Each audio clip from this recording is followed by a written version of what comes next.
കൂട്ടുകാരെ, നമ്മൾ എല്ലാ ദിവസവും കഴിക്കുന്ന സ്നാക്സിൻ്റെ, ബിസ്ക്കറ്റിൻ്റെ അല്ലെങ്കിൽ ചോക്ലേറ്റിൻ്റെ ബ്രാൻഡ് മാറിപ്പോയതിൻ്റെ പേരിൽ ഇങ്ങനെ വാശി പിടിക്കാറുണ്ടോ? വൈകുന്നേരം പുറത്തു പോയി മന്തിയും അൽഫാമൊക്കെ കഴിക്കാത്തതിൻ്റെ പേരിൽ വീട്ടിൽ പിണങ്ങാറുണ്ടോ? എന്നാൽ ഈ വീഡിയോ ഒന്ന് കാണണേ, സ്കിപ്പ് ചെയ്ത് പോകല്ലേ. ഇത് കണ്ടോ, നമ്മളെപ്പോലുള്ള കൂട്ടുകാരാണ് ഒന്ന് വിശപ്പ് മാറാൻ ഒരിത്തിരി ആഹാരത്തിന് വേണ്ടി ചെയ്യുന്നത്.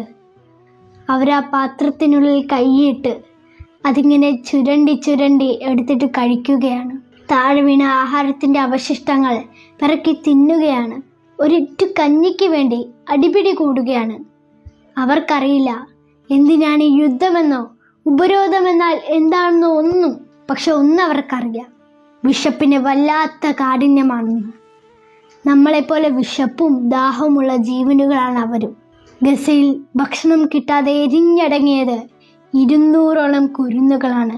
പട്ടിണി കിടന്ന് എല്ലും തോലുമായവർ 1000-ലധികം.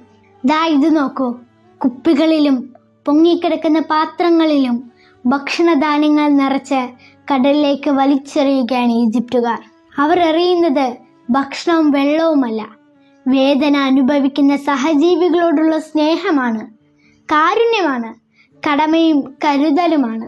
അവ ഗസയിലെത്തുമെന്ന് ഉറപ്പില്ല, എങ്കിലും തിരമാലകൾ തീരത്തെത്തിക്കുമെന്ന പ്രതീക്ഷയിൽ പ്രാർത്ഥനയോടെ ഏറെ തുടരുകയാണ് ഈജിപ്തുകാർ.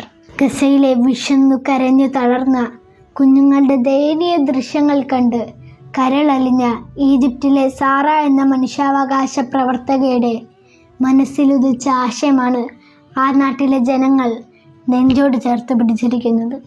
അരിയും പയറും പരിപ്പുമൊക്കെ വൃത്തിയുള്ള കുപ്പിയിൽ നിറച്ച് ഓരോ കുപ്പിയിലും ഒരു ചെറിയ കടലാസ് വെച്ചു.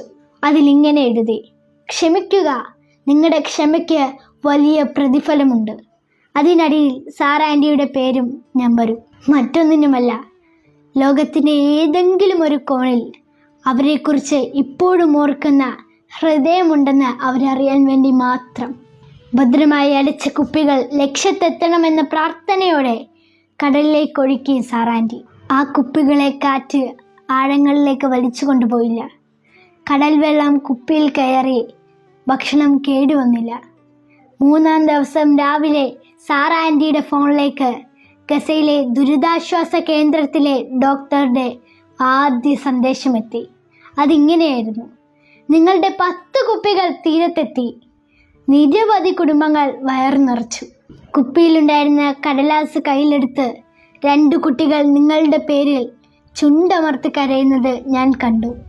വിറയാർന്ന സ്വരത്തിൽ അവർ പറയുന്നുണ്ടായിരുന്നു: ദൈവത്തിൻ്റെ മുന്നിൽ ഇവർ ചെയ്തതിനെക്കുറിച്ച് ഞങ്ങൾ പറയാതിരിക്കില്ല.